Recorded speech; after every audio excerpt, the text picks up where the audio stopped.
Hello, this is Latasha Beautistic. Autistic perception is filled with many fascinating secrets. And in today's video, I'd like to go over the intricate ways that our minds work. Although it's difficult to explain, I'd like to try.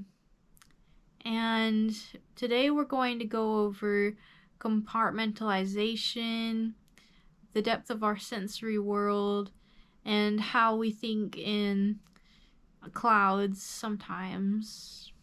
Some aspects of the autistic worldview stand out more than others.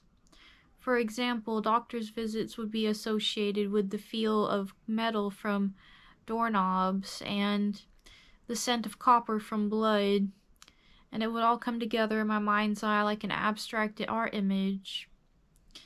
And in other ways, this is sometimes glossed over by a sheen of fantasy, where everything is replaced with a more softened, dreamlike version of its reality counterpart.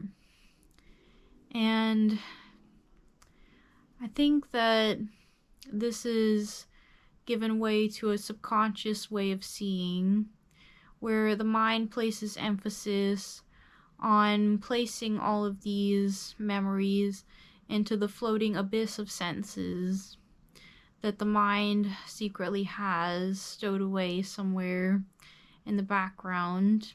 And I hope we can reliably explore this terrain together. It's a part of daydreaming, but I would naturally envision a fantasy sheen over what was already there in my surroundings. And I would imagine the outside of my house as a green cliffside with trees and water that's swirled around the twisting, turning bend. And basically, I would imagine everything as bigger and more fantastical than what it truly was. And I would reside in these imaginings because that's what was comfortable for me at the time. And I also would envision the front yard as something that was a wide open glade with a slope coming off of it, like it was very mystical and fantastical in nature. And one time I even imagined it as a bunker, a big metal bunker with a staircase leading up to it.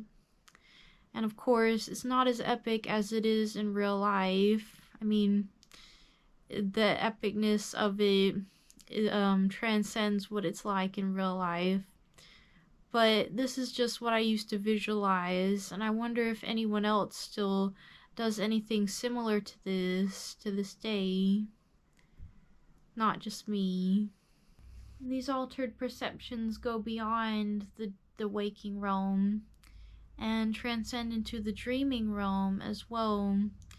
And in fact, I entered a state in between waking and dreaming where it was sunny and I was on a train ride and I was watching the scenery go by. The mind is truly spectacular more than any movie because I was witnessing the euphoria of the feelings that ran down that wall as I was sleeping next to, and in the dream world, and it was truly idyllic and immaculate. And this realm that I had entered was just so welcoming and inviting that nothing comes close to it even now. Nothing can replace that magical train ride adventure that I had on that day, and it still holds many moments of joy and memories inside of its wonderful recesses. More cryptic and detached from the usual dream state was the compartmentalization that I witnessed as a kid. I would be sitting in the grass and I would just feel the oneness from Mother Earth that was given to me. And I would witness, just sitting there, that one space of the grass would coalesce together And within its quiet confines, in the deep recesses, was this wonderful, quiet euphoria that lit up my entire world with its wonderful mechanisms.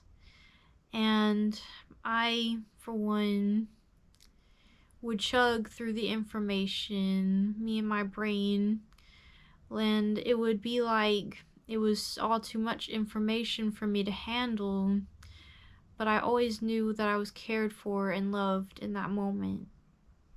There was another moment in my childhood where the rooftop was reflected with all of these different pathways full of bliss, and they were just hanging there waiting for me to observe them and stare right through them.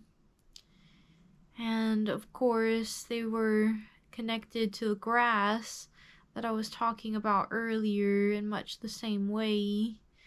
I saw them like that, and they were present. The feelings hanging there were very present, leading me to believe that there was something more beyond just what we can perceive in the normal world. And it was as if the grander tapestry of my senses were coming together, and all of the scenes overlapped, and the tunnel of my senses came together to form this greater understanding. This greater understanding, and it seemed to override something in me and create something internal that overrode my perception of those images. When I had anxiety, there was this funny phenomenon where my brain would break down things into scene by scene pictures and go from there. Of course, I was imagining things to music one time, and what was reflected off of the images were rainbow specks that flashed and sparked the more I sped up the imagination.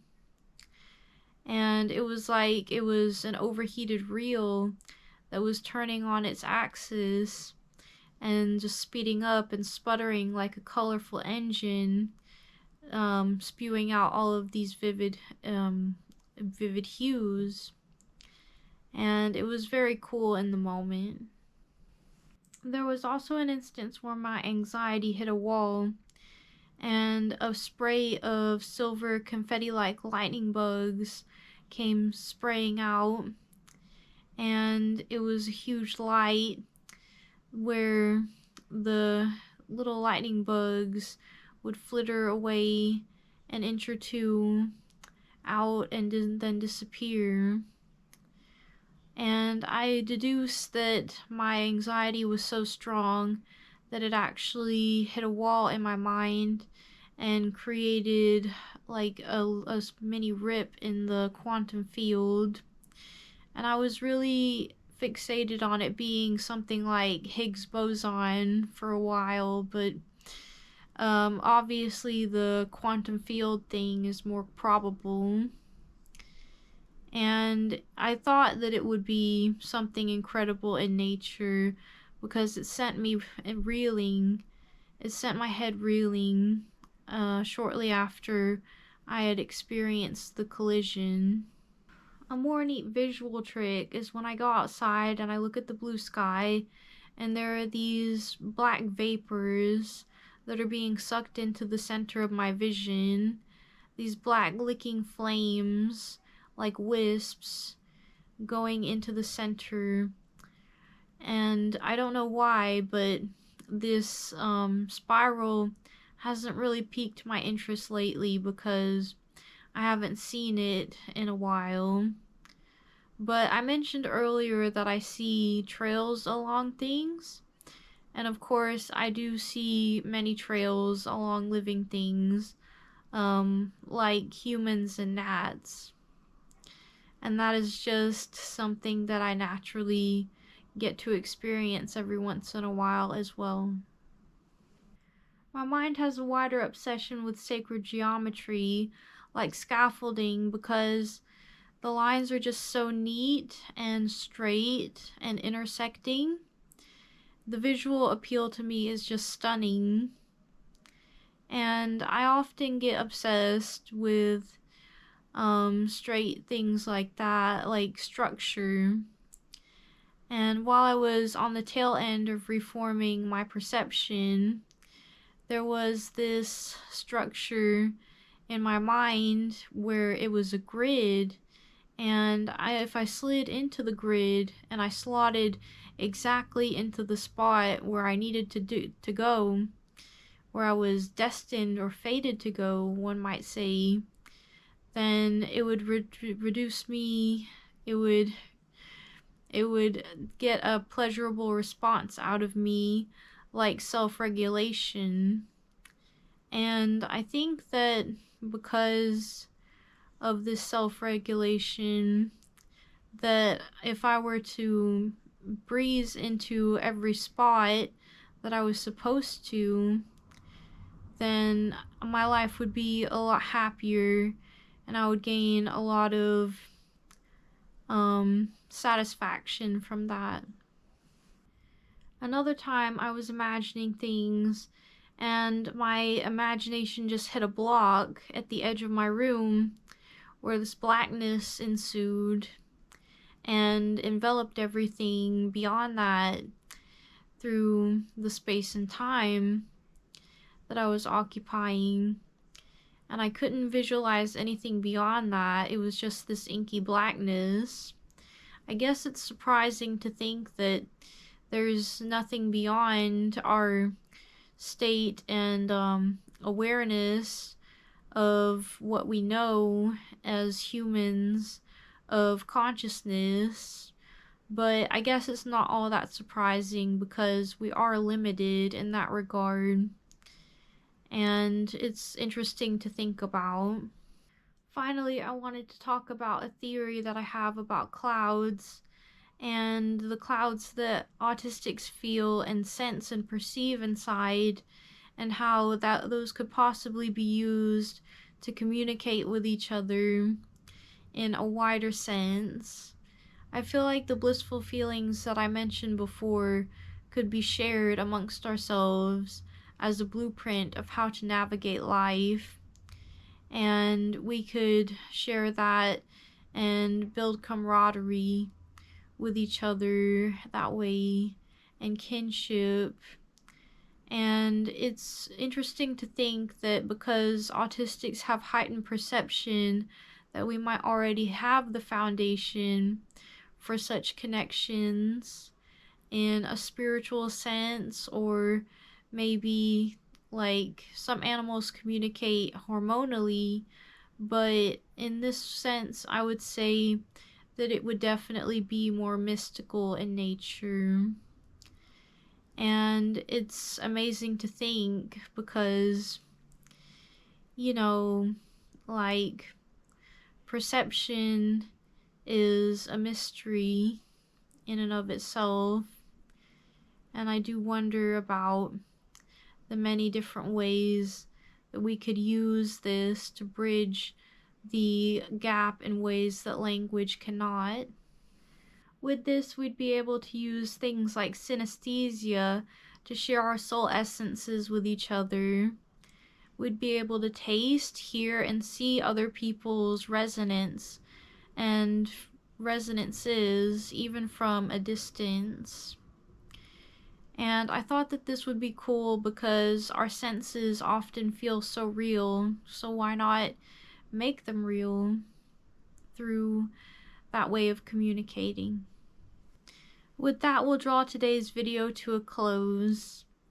There are so many mysteries to autism perception, more than just this, as many people have their own different experiences.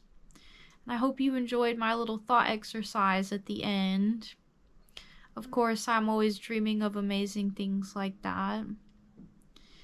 And there's always room for improvement in the autism community, And I hope that the autism community will come together with the aim to inspire and rise above and to help the those of us that need the help. And it really pays to know what it's like to be an autistic person in this day and age when there are so many conflicting narratives saying otherwise.